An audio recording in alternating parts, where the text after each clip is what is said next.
Boa noite a todos. Quando a Jônia falou aqui, né, é tão bonito a gente ver esses rostinhos, né? Eu lembro de uma amiga. Ela fala assim, quando ela vai fazer alguma palestra, ela não faz porque ela morre de medo. Ela fala, eu tenho pavor quando a gente olha assim, aquele monte de olhinho olhando pra gente, né? E realmente é assim, aquele monte de olhinho olhando pra gente. Bem, nós vamos buscar hoje no Livro dos Espíritos, no terceiro livro, no capítulo 5, a lei da conservação. Desde os primórdios, nós, os homens, nós, através dessa lei de conservação, a gente faz de tudo para poder nos manter vivos. É uma obrigação de nos mantermos vivos. E nos apoiando nisso, depois de séculos e séculos e séculos de evolução, nós ainda utilizamos essa arma para continuarmos vivos. Mas, acima de tudo, nós utilizamos para nos justificar. Hoje, que a nossa inteligência, em que a tecnologia, o nosso desenvolvimento intelectual, ele aumentou, ele cresceu. E nós, em tudo o que acontece, nós nos justificamos. Raramente nós temos a capacidade de assumir erros. Nós erramos e sempre a gente responsabiliza alguém ou alguma coisa. Eu fiz porque fulano me coagiu, porque fui induzido, porque fui pressionado. A culpa foi sua, ou a culpa é de alguém aqui, acolá e assim por diante. E nós hoje vamos trazer um tema que é temperamento. Em 1755, na Saxônia, um estado alemão, nasceu um cidadão chamado Christian Friedrich Samuel Hahnemann. Quem estuda homeopatia, quem conhece homeopatia, já ouviu falar. Então, Hahnemann foi o idealizador da homeopatia e se tornou a homeopatia uma especialidade da medicina, um ramo da medicina reconhecida mundialmente, inclusive aqui no Brasil. E com suas fórmulas dinamizadas, a homeopatia ela age diretamente no perispírito, no plano, nas energias do perispírito. A gente pode dizer que ele age no plano dinâmico do perispírito. E certa feita, fizeram essa pergunta ao Chico, num livro. Eu vou ler a pergunta aqui, para a gente não perder nenhuma palavra da resposta. No livro Plantão de Respostas, essa pergunta, esse questionamento foi feito naquele pinga-fogo, que todos conhecemos. E a pergunta foi o seguinte: é verdade que a homeopatia age no perispírito? E aí vem Emmanuel e responde: o medicamento homeopático age energeticamente e não quimicamente. Ou seja, sua ação terapêutica vai se dar no plano dinâmico e energético do corpo humano, que se localiza no perispírito. A medicação estimula energeticamente o perispírito, que por ressonância vibratória equilibra as disfunções existentes. Isso é, o remédio exerce duas funções enquanto atua. Por isso, a homeopatia ela age no corpo e na mente. E equilibra tanto fisicamente como as disfunções emocionais e mentais que nós sofremos. Isso uma resposta de Emmanuel. Nos traz uma segurança grande para nós entendermos e confiarmos naquilo que estamos dizendo. Bem, Hahnemann desencarnou no dia 4 de julho de 1843, com 88 anos de idade. Viver 88 anos de idade em 1755, naquela época, era Foi um feito, não é à toa. Após uma existência muito frutífera, produtiva, um homem que serviu à humanidade, ele, já por volta de 1855, nos primeiros experimentos de Kardec, ele já começou a dar as suas opiniões, os seus palpites, a dar as suas comunicações. Isso apenas 12 anos depois de desencarnado.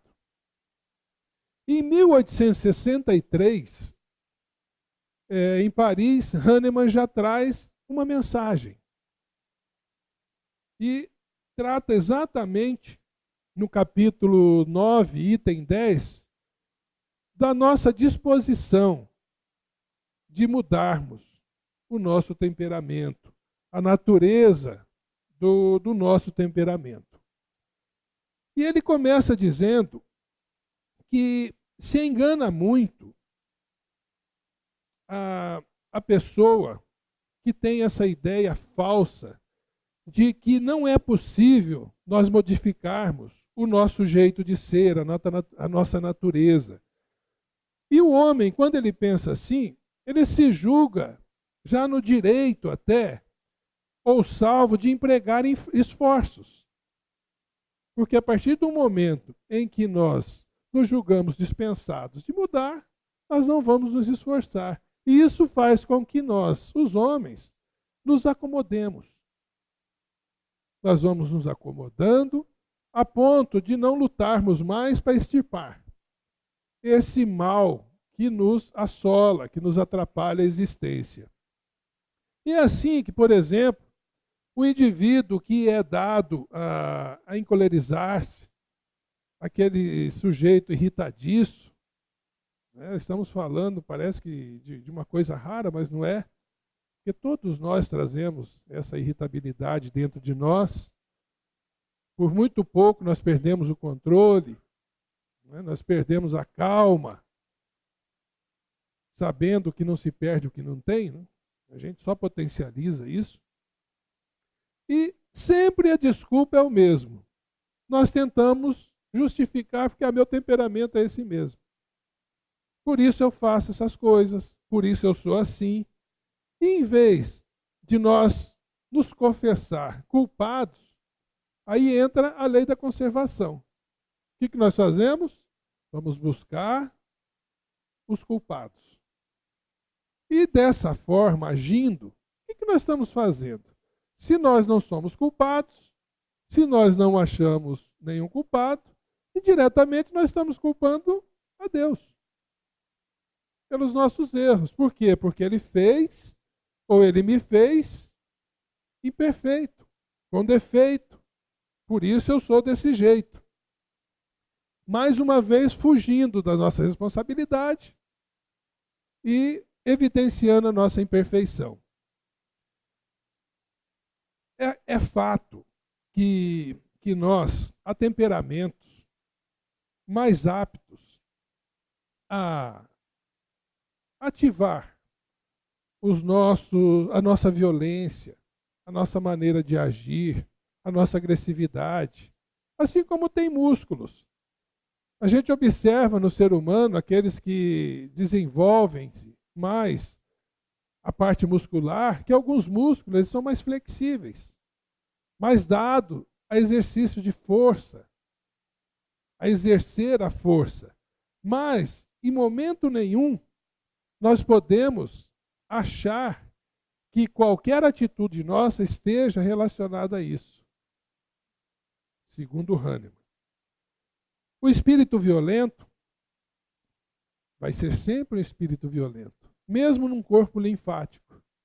Já o espírito pacífico, aquela criatura que não oferece violência às outras criaturas, ele pode ter um corpo bélico, forte, mas jamais ele vai ser agressivo.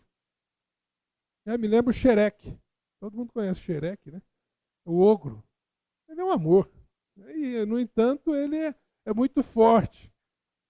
E assim, nós temos muitas pessoas na sociedade que são extremamente bem preparados fisicamente, mas dóceis. Já aquele violento, mesmo nesse corpo linfático, ele só vai mudar a sua forma de ação. Ele reprime. Ele é enrustido, falando de violência. E ele só muda a sua forma de agir. Então ele age de outras formas. Ele não vai para o corpo a corpo, porque ali ele sabe que ele pode se dar mal. Mas ele age de outras maneiras, fomentando assim a sua violência. Portanto, nós podemos afirmar, segundo Hahnemann, que o corpo não dá cólera àquele que não tem. Assim como não dá vício algum. Nenhum vício vem do nosso corpo. Todas as virtudes, todos os defeitos, eles são inerentes ao espírito. Aquela questão, a carne é fraca, a gente ouve falar isso tanto durante a nossa vida, a carne é fraca. Não condiz com a realidade. A não ser assim, onde estaria a nossa responsabilidade? Onde estariam os nossos méritos? Nós estamos aqui conquistando o quê? Nós estamos aqui conquistando a nossa evolução. Nós estamos aqui nos melhorando. E se for ao contrário, se o corpo responder por tudo, nós seríamos simplesmente uma máquina, sem mérito algum. O homem deformado, fisicamente, estou falando agora, ele vai continuar deformado fisicamente. Por quê? Porque o espírito não pode agir num corpo deformado. Nós não temos essa capacidade. No entanto, pela vontade de transformação, nós sabemos que o que é inerente ao espírito, isso sim, nós podemos mudar. E aqueles, principalmente, que vivem a doutrina espírita, que há muitos anos caminha nessa trilha, com certeza já se deparou com algum caso ou alguma criatura dentro de um centro, ou mesmo na sociedade, em que essa mudança é patente. Fica a olhos nus. Nós temos vários exemplos disso. Tem um exemplo muito bacana, que é de um médico, eu não vou falar o nome, muitos conhecem. Esse médico, há 25 anos atrás, aspas, a mãe espírita, o pai espírita, e ele totalmente materialista. Mas há 25 anos atrás, ele começou a ter um problema físico muito sério. E isso começou a afetá-lo também psicologicamente. E não houve outra saída, a não ser o último recurso, principalmente o materialista, é assim. Ele esgota todos os recursos. Quando nenhum médico deu jeito, quando nenhuma religião deu jeito, ele vai parar onde? Na casa espírita. E esse cidadão, ele ia à casa espírita e ele se escondia. Ele ficava sempre atrás de alguma coisa. Por quê? Porque ele era médico. Então, não podia se expor. Porque quem já é espírita há mais tempo sabe que havia uma certa discriminação. 25, 30 anos atrás, a gente não podia falar em qualquer lugar, eu sou espírita. Na escola mesmo, era meio delicado. A gente falava, não, eu sou espírita. De uma forma ou de outra, haviam algumas implicações, discriminações. E esse cidadão chegou num ponto que não aguentou mais, e tem até um caso que é bem cômico. Tinha um palestrante na casa que não enxergava.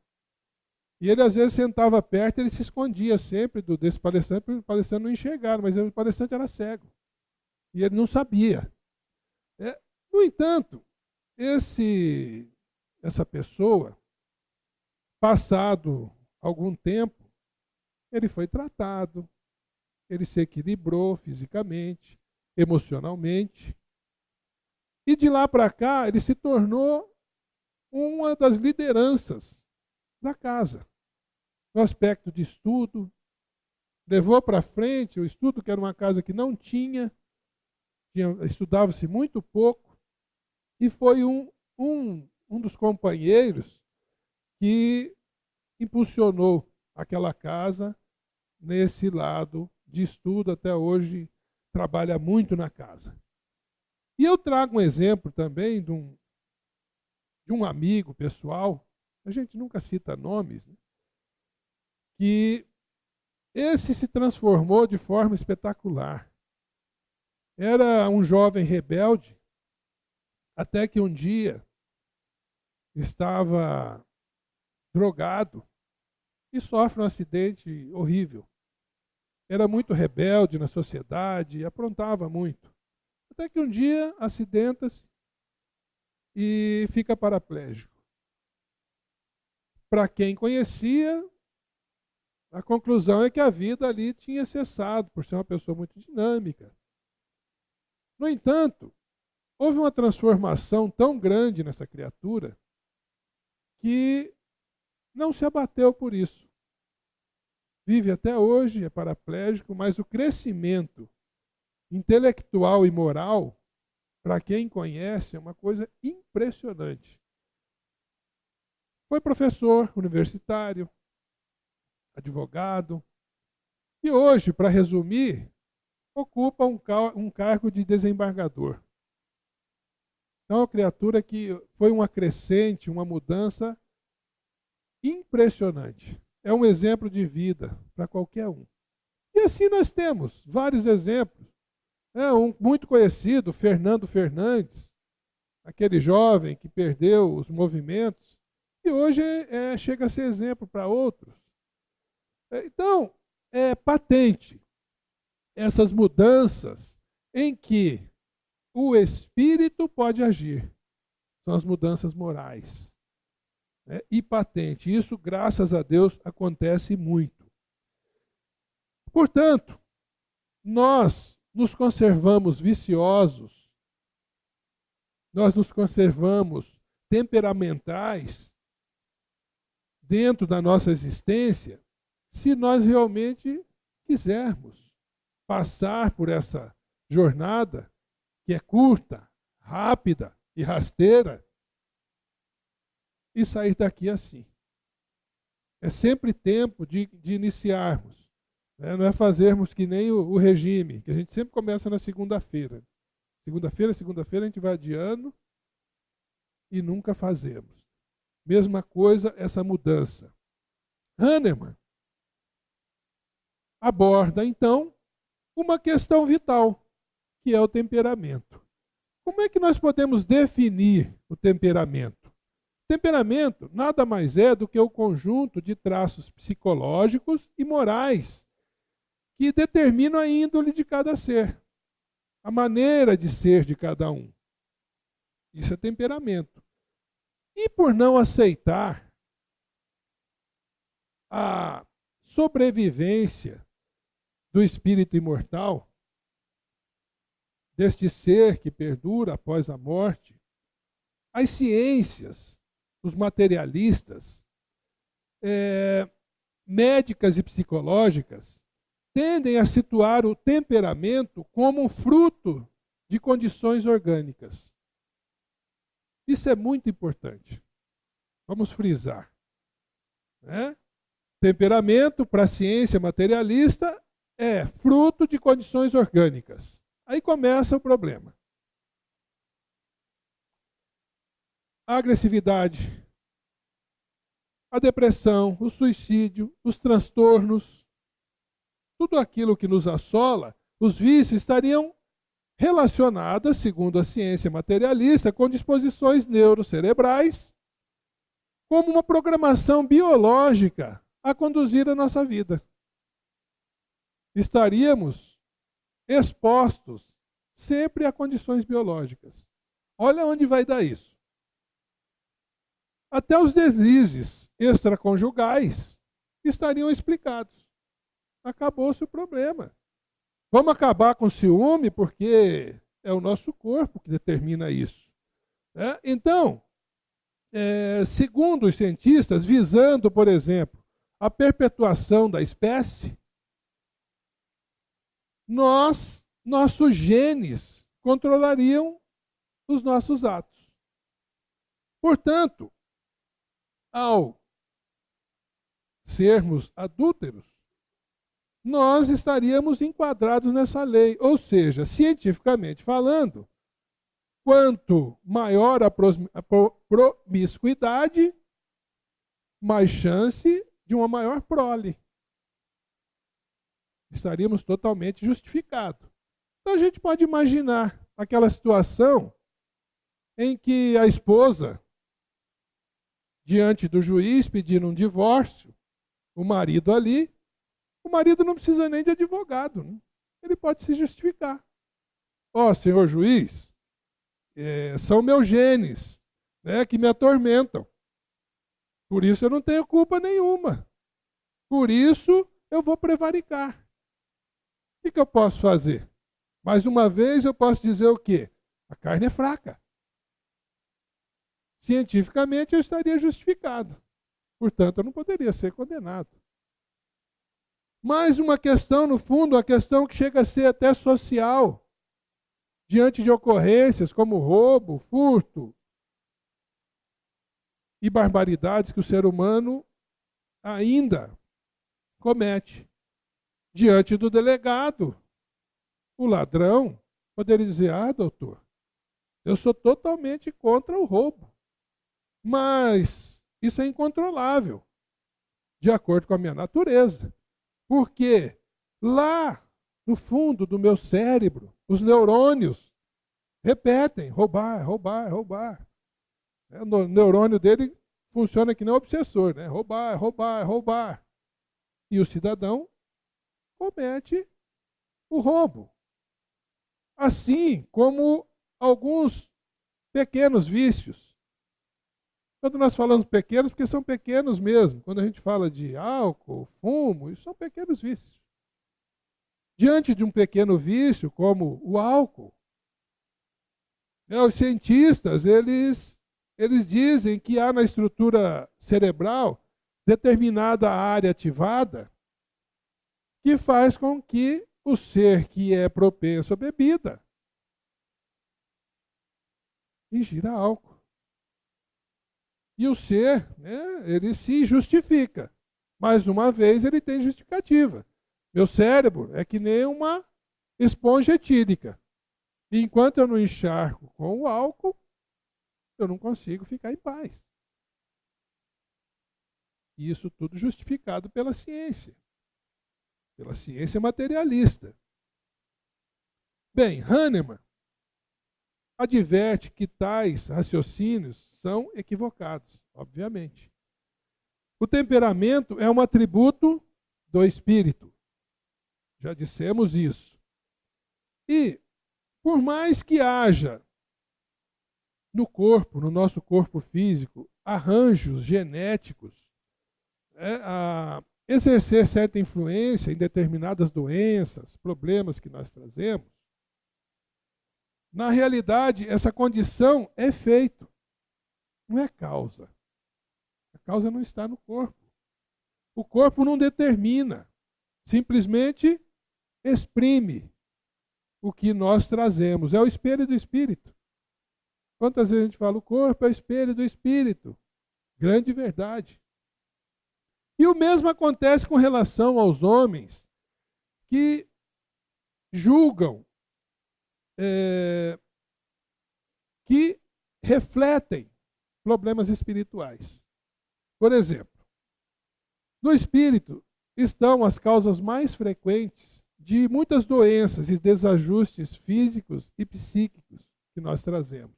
Como, por exemplo, a gente não pode deixar de falar nunca, a depressão, que é um assunto sempre falado, sempre comentado.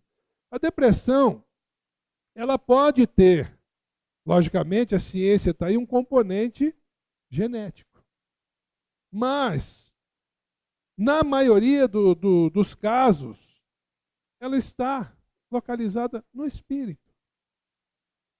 Isso fruto do que o espírito imprime no corpo físico, quando nós reencarnamos, do que ele traz. De tudo aquilo que ele acumulou de séculos e séculos de evolução. Nós trazemos, a gente vem treinando. Eu estava comentando outro dia com a minha esposa. A gente tem 2 cachorrinhas e se encosta numa, outra ela fala, se encosta na outra, eu falei, olha o ciúme. O cachorrinho já tem ciúme. Então a gente vem nutrindo isso, ó. Quantos séculos e séculos a gente vem desenvolvendo, né? Potencializando esse sentimento que é horroroso, que é o ciúme. Portanto, isso, junto, essa lembrança, essa aquisição passada, junto com os mecanismos reencarnatórios e hereditários, quando nós reencarnamos, o resultado é esse. E nós temos irmãos que são assolados por este problema gravíssimo, em que nós devemos sim tratar através da medicina, devemos procurar um médico, jamais podemos abrir mão disso. No entanto, é preciso também tratar das causas do espírito, buscando a medicina do céu. Vamos usar esse termo céu para nos retratar a espiritualidade. A tudo, as mensagens, ao apoio que a literatura espírita nos oferece. E isso, quando a gente vai buscar essa medicina do céu, está relacionado diretamente com aquilo que nós estamos fazendo aqui. O que nós estamos fazendo aqui? Estamos numa casa, buscando o aperfeiçoamento espiritual, trilhando dentro de uma religião, não importa qual seja, porque qualquer religião ela vem nos trazer transformações morais. E é isso que a gente busca em qualquer seita. E qualquer seita oferece isso. É só o seu adepto entender, compreender e realizar. Portanto, nesse particular, quando nós mexemos com moralidade, o Evangelho é o nosso maior compêndio. No Evangelho, nós encontramos resposta para tudo. Nós somos negligentes com o Evangelho, porque não tem nada, não tem um problema que nós possamos estar passando, que se nós tivermos conhecimento do Evangelho, nós não tenhamos resposta. Não tem. Quer ser um sábio, um emérito orientador, um sábio, um gênio no aspecto de orientação ao ser humano, é só conhecer o Evangelho com profundidade. Não fica sem resposta nenhuma pergunta. E nós o deixamos de lado. Relaxadamente, né? A gente dá uma lidinha de vez em quando. Muitas vezes fazemos evangelho no lar e esquecemos, e aquela coisa, nós realmente não nos dedicamos a ele.